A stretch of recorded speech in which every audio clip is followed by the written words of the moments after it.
आज की इस वीडियो में हम समझेंगे प्रपोजिशन को। इसी एक वीडियो में हम लोग पूरी प्रपोजिशन को खत्म कर लेंगे, एक एक तथ्यों सहित समझेंगे, कुछ भी छोड़ेंगे नहीं। और इस पूरी एक वीडियो में हम लोग इस पूरे प्रपोजिशन को समझ लेंगे। तो आइए स्टार्ट करते हैं, ज़्यादा बातचीत नहीं करते हैं। यहाँ पर हम लोग सबसे पहले देखते हैं प्रपोजिशन क्या होता है। तो प्रपोजिशन को अगर आप देखें तो उसको हम तोड़ते तो होता है प्री और पोजिशन। प्री प्लस पोजिशन को मिला करके प्रपोजिशन बनता है। प्रपोजिशन में प्री का क्या मतलब होता है? तो जो प्री है, इस प्री का मतलब होता है पहले। इस प्री का क्या मतलब हो जाता है? इस प्री का मतलब हो जाता है पहले, और इस पोजिशन का मतलब कोई एक स्थान।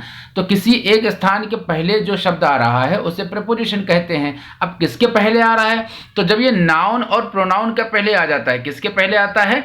नाउन और प्रोनाउन के पहले आता है, तो ये क्या हो जाता है? इसके पहले आने के कारण इसे प्रीपोजिशन कहते हैं। यानी प्री का अर्थ होता है पहले, पोजीशन का मतलब होता है स्थान। अतः प्रीपोजिशन एक ऐसा शब्द है या एक ऐसा वर्ड है जो नाउन और प्रोनाउन के पहले आकर के नाउन और प्रोनाउन का जो संबंध है वाक्य के अन्य शब्दों से स्थापित करता है, उसे प्रीपोजिशन कहते हैं। डेफिनेशन आपको समझ में आई होगी। अब इसकी डेफिनेशन को थोड़ा सा और डिटेल से देख लेते हैं। जैसा कि यहां पर दिया हुआ है, इसकी जो डेफिनेशन, इसको और अगर देखें ध्यान से तो इसकी डेफिनेशन को देखते हैं कि the word which comes before noun pronoun और verb and show its relation with other words sentence in the sentence called preposition. इसका मतलब क्या हो गया?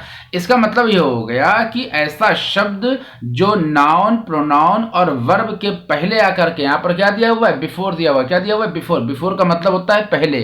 तो ऐसा शब्द जो नाउन और प्रोनाउन या वर्ब के पहले आ जाए और उसका संबंध सेंटेंस के दूसरे नाउन प्रोनाउन या किसी अन्य शब्दों से, अन्य वर्ड्स से उसका संबंध स्थापित करे, उसके बारे में बताए, तो उसे हम प्रीपोजिशन कहते हैं। हमने इसकी डेफिनेशन को समझ लिया है। अब हम इसको ध्यान से देखें अगर, तो हिंदी में भी आप देख सकते हैं हिंदी में कि प्रीपोजिशन किसे कहते हैं। तो वह शब्द जो नाउन प्रोनाउन या वर्ब से पहले आकर के उसका संबंध वाक्य के अन्य शब्दों से जोड़ता है, उसके साथ जोड़ता है, उसे प्रपोजिशन कहते हैं। उसे क्या कहते हैं? प्रपोजिशन कहते हैं। अगर इसके कुछ एग्जांपल्स को हम देख लें तो इसके कुछ एग्जांपल्स यहां पर आप देख सकते हैं। जैसे यहां पर आप देख सकते हैं क्या है, जैसे क्या है? In, into, on, at, to, with, without, of, among, between. इस तरीके से यहां पर आप देख सकते हैं कि ये सारे क्या हैं? ये सभी आपको प्रपोजिशन देखने को मिल रहे हैं। अब इसके अलावा भी बहुत सारे प्रपोजिशन हैं, मैंने कुछ एग्जांपल्स के लिए आपको दिखाए हुए हैं, लेकिन इसके अलावा भी बहुत सारे प्रपोजिशन हैं। जैसे कि यहां पर आप देख रहे हैं कि बिफोर, फॉर, अब, सिंस, या जो भी पूरे आप ये प्रपोजिशन देख रहे हैं, इनका उपयोग कैसे करना है, किस तरीके से करना है, कहां पर इनका उपयोग करना है, कहां पर इनका उपयोग नहीं करना है, इन्हीं सारी चीजों को हम समझेंगे अच्छी तरीके से। तो आइए देखते हैं इनके एक एक यूजेस को। यहां पर सबसे पहले हम क्या देख लेते हैं कि यहां पर आप देख रहे हैं कि your book is on the table. अब यहां पर अगर हम नीचे की तरफ आपको ले जाएं तो यहां पर आप क्या देख रहे हैं? यहां पर आप ऑन देख रहे हैं, एट, इनटू, इन, ये सारी चीजें आप देख रहे हैं, ठीक है।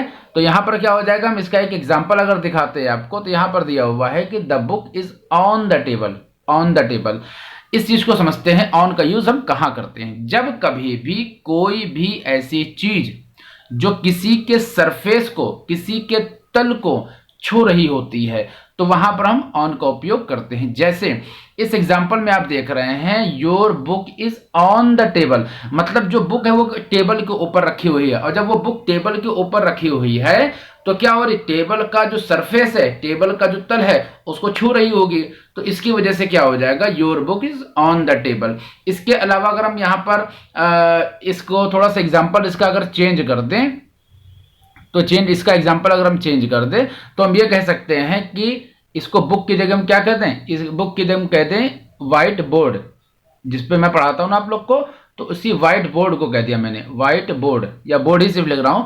Your board is on the wall, table की जगह क्या कर दें? वॉल कर दें। वॉल का मतलब दीवार।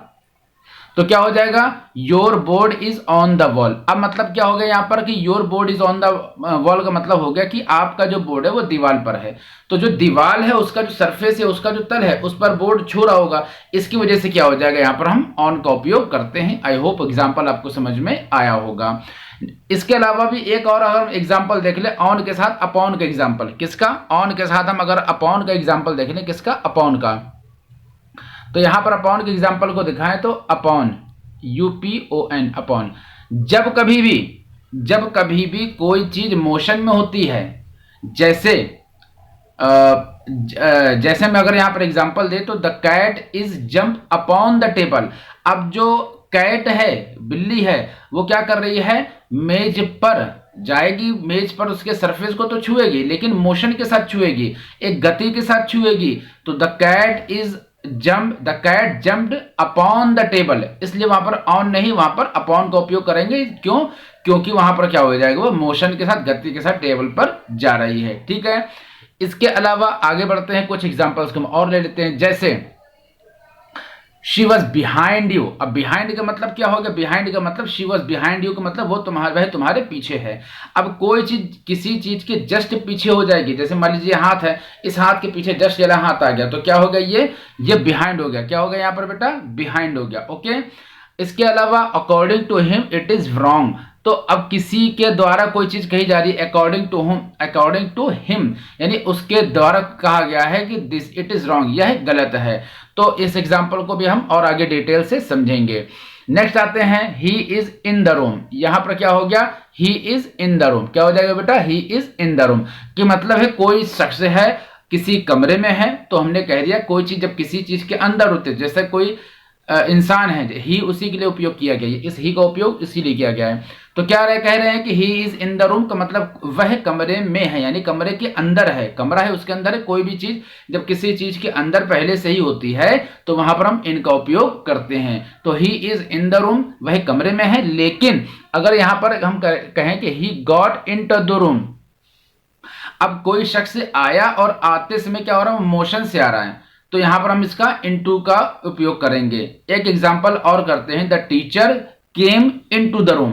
तो टीचर जब कमरे में आ रहे हैं, क्लास में आ रहे हैं, तो गति करते हुए आएंगे। जैसे मैंने आपको बताया कि ऑन का उपयोग हम सरफेस पर रखी हुई किसी चीज के लिए करते हैं जो पहले से रखी हुई है, इसी तरीके से इनका प्रयोग हम कोई चीज पहले से ही किसी चीज के अंदर तो उसका प्रयोग कर रहे हैं, हम इनका प्रयोग कर रहे हैं। लेकिन जिस तरीके से हमने अपॉन का प्रयोग मोशन के लिए करके बताया था कि मोशन का जब जहां पर होते हैं, जैसे the cat is jumped upon the table, motion करके कोई चीज टेबल पर, जो बिल्ली उछल करके जा रही है, गति के साथ टेबल पर जा रहे थे, वहां पर हमने अपॉन का उपयोग किया। उसी तरीके से इनटू का प्रयोग भी जब कोई व्यक्ति कमरे के अंदर आ रहा है या जा रहा है, अंदर आ रहा है, तो उसके लिए हम इनटू का प्रयोग करेंगे। ठीक है, no one came after an our.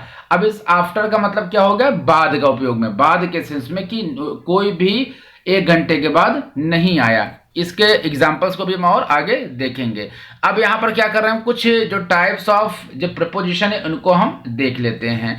तो बेसिकली अगर हम चीजों को देखें तो 4 प्रकार के आप यहां पर बेसिकली चीजों को देखेंगे। और ज्यादा जब क्लासेस में आप जाएंगे या और अगर हम इसको डिटेल से बताएंगे तो हम इसका जो क्लासिफिकेशन से और डिटेल से बताएंगे, वो बहुत अच्छे भी जो उसमें एग्जांपल्स हम दिखाएंगे। लेकिन यहाँ पर हम एक क्विक नज़र पे देख ले रहे हैं, तो टाइप्स ऑफ प्रीपोजिशन को हम 4 तरीके से देख रहे हैं।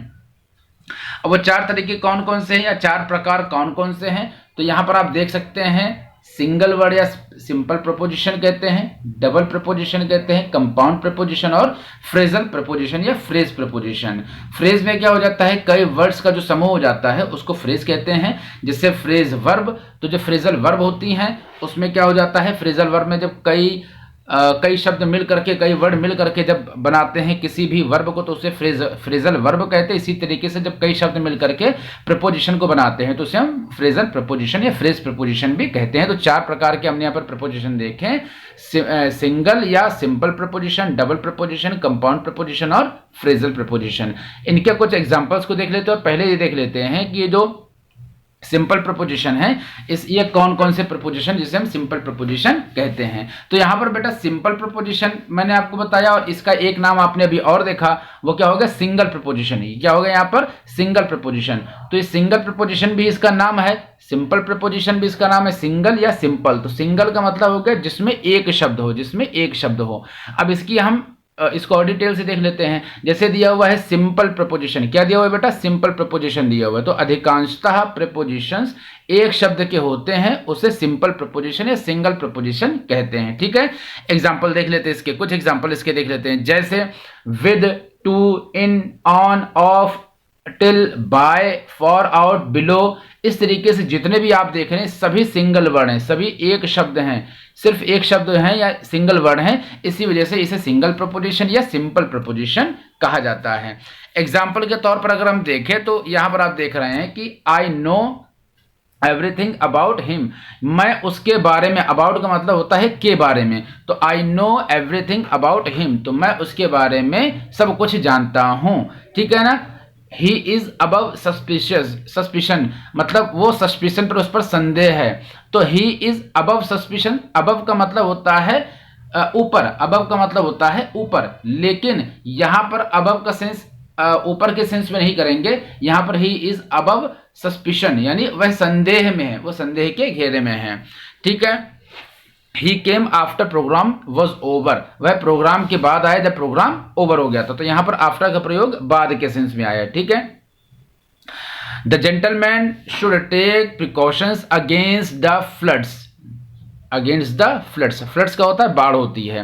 The government should take precautions, जो गवर्नमेंट है उसे प्रिकॉशंस लेने चाहिए, सावधानी बरतनी चाहिए, किसके खिलाफ, अगेंस्ट फ्लड्स यानी जब बाढ़ हो। तो कह रहे हैं कि गवर्नमेंट को प्रिकॉशंस लेने चाहिए, जब बाढ़ है उसके पहले उसको प्रिकॉशंस ले लेने चाहिए, यानी ऐसा ना हो कि जब बाढ़ आ जाए फिर वो कुछ काम, राहत के काम करें। तो यहाँ अगेंस्ट क्या हो गया, प्रीपोजिशन हो गया। अगेंस्ट क्या हो रहा है, अब किसी चीज के खिलाफ कोई बात हो रही है, अगेंस्ट में, अपोजिट में जब कोई बात होती है तो वहां पर हम अगेंस्ट का प्रयोग करते हैं। इसके अलावा एक अच्छा सा यहाँ पर एग्जांपल है अक्रॉस। तो there is a park across the road, मतलब कोई रोड है, आप जानते हैं ये रोड है, और रोड के इस तरफ पार कोई पार्क है। ये कोई पार्क आप देख रहे हैं यहाँ पर, ठीक है बेटा, यहाँ पर आप कोई पार्क देख रहे हैं। अब क्या हो गया, ये रोड है और इस रोड के अक्रॉस, यानी पूरी रोड पार करके कोई ये पार्क आ रहा है। तो यहाँ पर अक्रॉस में क्या होता है कि कोई चीज के पार करते हुए जब कोई चीज जाती है तो वहां पर हम अक्रॉस को यूज करते हैं। जैसे there is a park across the road. एक चीज हम ये भी कह सकते हैं कि there is a boat across the river, यानी नदी के पार बोट है। ठीक है। अब जैसे आप हमेशा यहाँ पर देख रहे टू है, तो you are going to college, you are going to school, you are going to market. तो गोइंग टू करके हम किसी और जब जा रहे होते हैं तो वहां पर हम गोइंग टू का उपयोग करते हैं। मैंने आपको एक चीज और बताया था, जैसे यहां पर आप इन का यूज देख रहे हैं, ठीक है ना। तो he is sitting in the car, car में पहले से मौजूद है। He is in the river, वह नदी में है। लेकिन अगर हम कहते हैं ही जंप्ड इनटू द रिवर, तो यहां पर क्या हो जाएगा बेटा, जब मोशन के साथ कोई नदी में जा रहा है। ही डाइव्ड इनटू रिवर, जब आप देखते हैं गोताखोर डाइव करते हैं या जो स्विमर्स तैराक होते हुए डाइव करते हैं, तो वहां पर हम इनटू का उपयोग करते हैं। ठीक है। आई होप आपको इन और इनटू, ऑन और अपॉन, अक्रॉस, टू, इन सब का उपयोग आपको मालूम हो गया होगा। अब यहाँ पर एक एग्जांपल वही है कि there are 2 books on the table, table के सरफेस को छू रही है, टेबल के सरफेस को छू रही है बुक्स, ठीक है ना। चाहे 2, 4, 6 हजार जितने भी हो, ऑन का उपयोग हम करते हैं।